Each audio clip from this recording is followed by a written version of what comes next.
Hello friends, இன்றைக்கி garam masala recipe சொல்ல போகிறேன். இதுக்கு தேவையான பொருளெல்லாம் எடுத்து வைக்கிறேன் நான். இது எல்லா குழம்புக்கு யூஸ் பண்ணிக்கலாம். பிரியாணிக்கு, சிக்கனுக்கு, மட்டனுக்கு எல்லாத்துக்கும் யூஸ் பண்ணிக்கலாம். ஃபிஷ்க்கு கூட யூஸ் பண்ணிக்கலாம். ஃபஸ்ட்டு 100 கிராம் தனியா வறுத்துக்கணும். நல்லா ரோஸ்ட் ஆகிடும். நல்லா வாசனை வரும்போது அதை எடுத்துட்டு ஒரு தனியாக தட்டில் போட்டு, அப்புறமா காஞ்ச மிளகா, காஷ்மீரி மிளகா, நார்மல் மிளகா, இது ரெண்டுமே கொஞ்சம் இதுவும் சூடு பண்ணிக்கணும், வறுத்துக்கணும். கொஞ்சம் ஒரு 2-3 மினிட்ஸ் அவ்வளோதான். சூடாயிடுச்சுன்னா வறுத்துட்டோன்னா திருப்பி அதுவும் எடுத்து தனியாக வச்சுக்கணும். அதே தட்டில் போட்டு வச்சுக்கணும். அப்புறமா சீரகம் 50 கிராம்,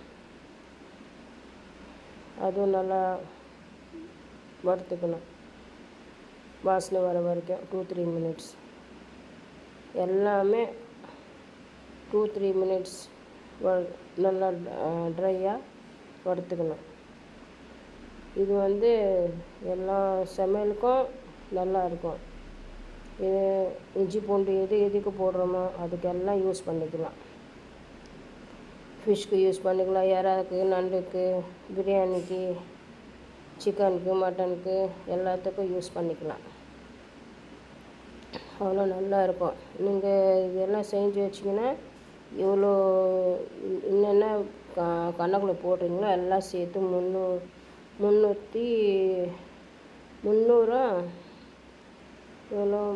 கிராம் எவ்வளோ வரும். அதில் 300 கிராம் வர அரை கிலோக்குள்ளே வந்துடும் எல்லாம் சேர்த்து. ஆனால் நல்லாயிருக்கும். இது நீங்கள் செஞ்சு பாருங்கள், உங்களுக்கு பிடிக்கும். நல்லா இருந்துச்சுன்னா கமெண்ட்டில் சொல்லுங்கள். அப்புறமா இதில் இதெல்லாம் பேரெல்லாம் நான் எடுத்து போட்டிருக்கேன். இது ஷாஜீரா, ஜீரா மாதிரி இது சின்னதாக இருக்கும். ஷாஜீரா இது எல்லாம் ட்ரை 5 மினிட்ஸ் எல்லாமே வறுத்துக்கணும். ஸ்டாரு, பிளாக் ஏலக்காய், க்ரீன் ஏலக்காய், அப்புறமா ஜாவித்ரி எல்லாம் வறுத்துட்டு நீங்கள் தனியாக எடுத்து வச்சுக்கணும்.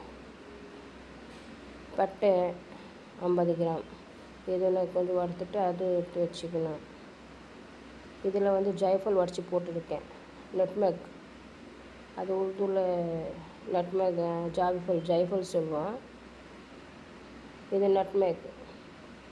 இது பை லீஃப், இது தான் தெரியுமே, எல்லாமே எல்லாத்துக்கும் யூஸ் பண்ணுவாங்க. அப்புறமா இது பிளாக் ஸ்டோன் ஃப்ளவர், அப்புறமா பெப்பர் 25 கிராம். இதுவும் நல்லா வறுத்துட்டு இதுவும் தனியாக எடுத்து வச்சுக்கணும். அப்புறமா கசகசா ஸ்டவ் ஆஃப் பண்ணிடணும். ஆஃப் பண்ணிவிட்டு தான் இது பண்ணணும். ஏன்னா ஸ்டவ் ஆன் பண்ணிங்கன்னா பிளாக் ஆகிடும். அப்புறமா நீங்கள் பேன் சூடே போதும் அதுக்கு. இதுவும் அதே மாதிரி தான் செய்யணும். எல்லாம் சேர்த்து மிக்சியில் போட்டு அடிச்சிக்கணும் கொஞ்சம் கொஞ்சமாக. நீங்கள் தனியாக எல்லாமே தனியாக வச்சு கூட அடிக்கலாம். நான் எல்லாமே ஒன்றா போட்டு அடிச்சிட்டேன். அது மாதிரி பண்ணாலும் ஈஸி, இது மாதிரி பண்ணால் கூட ஈஸி தான். ஆனால் கொஞ்சம் அடித்ததுக்கு அப்புறமா கொஞ்சம் திக்காக இருந்துச்சுன்னா நீங்கள் ஜலிச்சிக்கலாம். ஏன்னா அப்படியே போடலான்னா அப்படியே போட்டுக்கலாம். நம்ம விருப்பம் தான் அது. ஜலிச்சா கூட ஜலிச்சிக்கலாம், இல்லை அப்படியே கூட போடலாம். நான் ஜலிச்சிட்டு வச்சுருவேன். நான் ஜலிச்சிட்டு திருப்பி அதை எடுத்து திருப்பி அடிச்சிடுவேன். இன்னும் கொஞ்சம் கடையில் இருக்கிற மாதிரி தூளாக கிடைக்கும். நீங்கள் அப்படியே எடுத்து போட்டால் கூட அது தெரியாது. நீங்கள் போட்டிங்கன்னா நம்ம விருப்பம் தான் இது. ஜலிச்சிட்டு திருப்பி அதே என்னது அது மிக்சியில் போட்டுக்கோங்க. அவ்வளோதான். இது பாருங்கள், தூள் ஆயிடுச்சா? அவ்வளோதான். எடுத்து தனியாக வச்சுட்டு திருப்பி அதை எடுத்துக்கிட்டு எல்லாம் அடித்து பவுடர் சேர்த்து வச்சுக்கணும்.